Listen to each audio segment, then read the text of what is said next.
স্বাভাবিক ব্যাপার। কে বলেছে আপনাদেরকে? প্রত্যেকটা জায়গাতে প্যানেলিস্ট দেওয়া হচ্ছিল, কারণ প্যানেলিস্ট না দিলে এতগুলো সংখ্যা এরা মনে রাখবে কি করে? আজকে তো করার কথা না। প্যানেলিস্ট দাও, আমি চিঠি জানি সাথে কথা বলতেছি।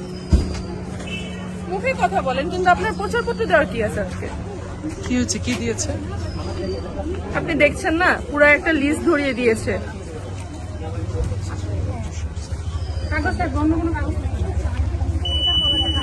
ভাই আজকে তো প্রচারপত্র দেওয়ার কথা না, আপনারা কি দিচ্ছেন? এটা প্রচারপত্র না, এটা হচ্ছে প্যানেল নাম্বারগুলো মনে রাখার জন্য। যদি কেউ ফেলে দিতে চায় সেক্ষেত্রে ফেলে দিতে পারবে। আমরা এখানে ভোট চাচ্ছি না, অন্য কিছু চাচ্ছি এখানে না। তো সবার নাম ছবি দেয়া, তাহলে তো এটা তো প্রচার না।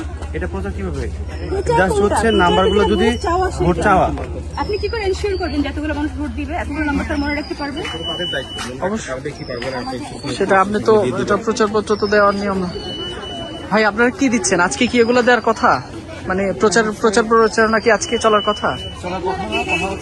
প্যানেল নাম্বার মনে নাম্বারটা মনে রাখার জন্য। আপনি কি দিচ্ছেন দেখে একটু? আমি হচ্ছে ব্যক্তিগত ক্লাস হচ্ছে জাস্ট যদি ফেলে দিতে চায়। আচ্ছা, আপনারা কোন প্যানেলের ইয়ে দিচ্ছেন? আবেদ হামিম মায়ের পরিষদ। এটা একটু দেখি ভাইয়া, এটা একটু দেখি। টাকা এটা তো সাহেব ভাইয়ের পরিবহন সম্পর্কে। কিন্তু আপনাদেরকে আচরণবিধির বিষয়ে বা প্রচারণা যে দুদিন আগ থেকে বন্ধ হয়েছে, লঙ্ঘন হওয়ার মতো কোনো কাজ হতো তাহলে আমি এগোতে পারতাম না। কেউ না কেউ এসে বাধা হতে দেখতো।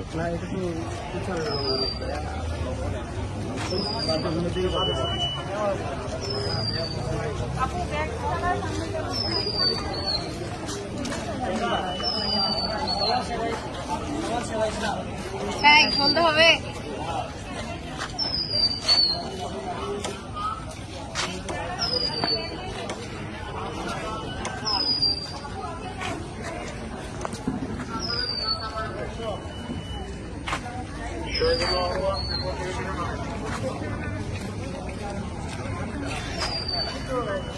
নিজাম ভাই